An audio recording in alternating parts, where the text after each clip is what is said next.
السلام علیکم، یہ ہے دی گلوبل ٹائمز۔ آج کی اہم قومی اور بین الاقوامی خبروں کے ساتھ میں ہوں حمید خان وزیر، اور آپ دیکھ رہے ہیں مارننگ وائر۔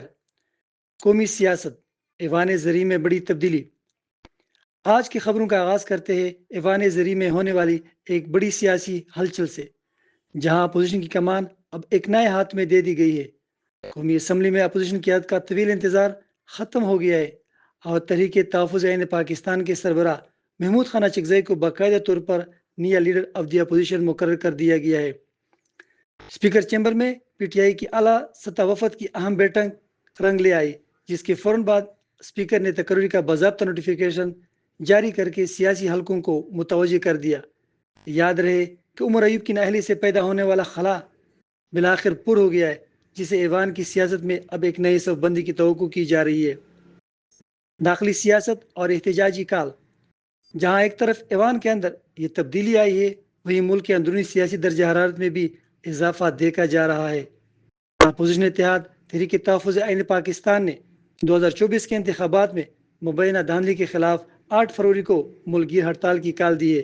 اس احتجاج کو منظم کرنے کے لیے 40 رکنی کمیٹیاں تشکیل دی گئی ہے۔ دفاعی اور سفارتی پیش رفت، سیاسی گہما گہمی کے درمیان دفاعی محاذ سے ایک بڑی کامیابی سامنے آئی ہے، جہاں 3 ملک پاکستان، سعودی عربیہ اور ترکیہ کے میگا ڈیفنس ڈیل کا ڈرافٹ تیار کر لیا گیا ہے۔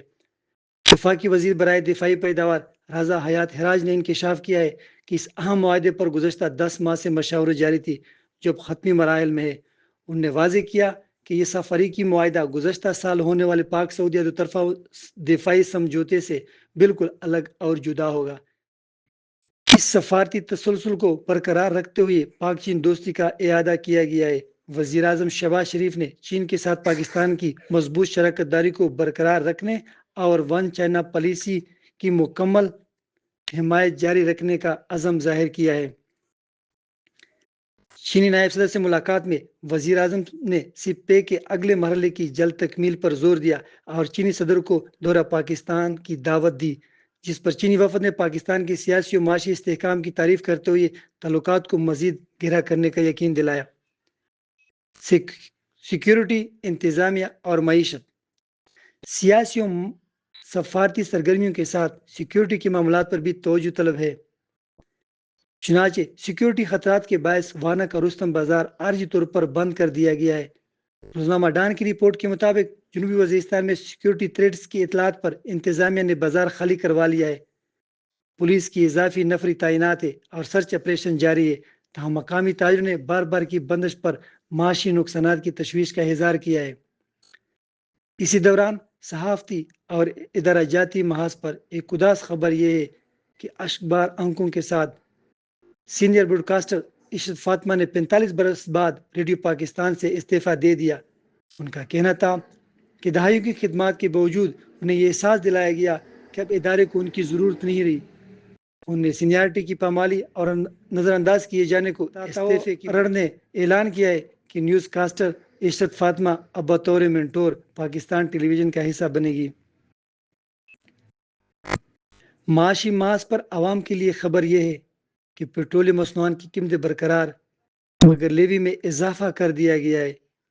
حکومت نے پیٹرول اور ڈیزل کی قیمتیں آئندہ 15 روز کے لیے برقرار رکھنے کا فیصلہ کیا ہے، تاہم پیٹرول پر لیوی میں 4.65 روپے اور ڈیزل پر 80 پیسے کا اضافہ کیا گیا ہے۔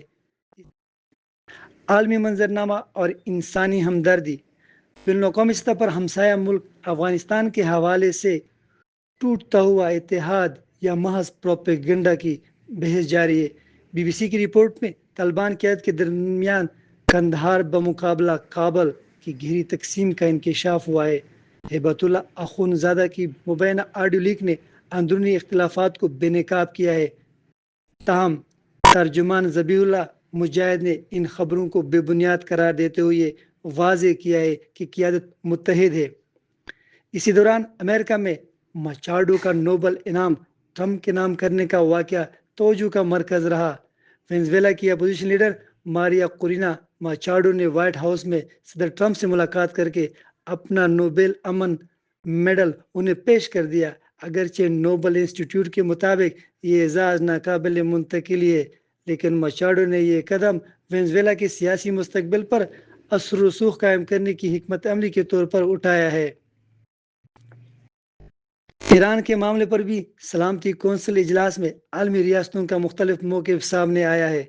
ایرانی مندوب نے امریکی اجلاس کو شرمناک قرار دیتے ہوئے جارحیت پر فیصلہ کن جواب کی دھمکی دی، جبکہ پاکستانی مندوب عاصم افتخار نے مستحکم ایران کو خطے کے مفاد میں قرار دیتے ہوئے سفارتکاری پر زور دیا۔ چین اور روس نے بھی امریکی مداخلت کی مخالفت کی، جبکہ وائٹ ہاؤس نے ایران کے خلاف تمام آپشن کھلے رکھنے کا اعلان کیا۔ آخر میں انسانی ہمدردی کی ایک روشن مثال بلا حدید کا غزہ اور سوڈان کے لیے تاریخی عطیہ ہے۔ فلسطینی نژاد ماڈل بلا حدید اور اداکار پیڈرو پاسکل نے ریلیف کانسرٹ کے ذریعے $5.5 ملین جمع کیے۔ بلا حدید نے غزہ کے بچوں کی امداد کو اپنا ذاتی مشن قرار دیتے ہوئے کہا کہ مظلوموں کو یاد رکھنا بھی ایک احتجاج ہے۔ یہ تھی آج کی ہم خبریں۔ آپ اپنی رائے کمنٹس میں ضرور بتائیں۔ مزید اپڈیٹس اور درست تناظر کے لیے دی گلوبل ٹائمز کو سبسکرائب کریں اور شیئر کرنا نہ بھولیں، کیونکہ یہ آپ کا پلیٹ فارم ہے اور ہم ہیں آپ کی آواز۔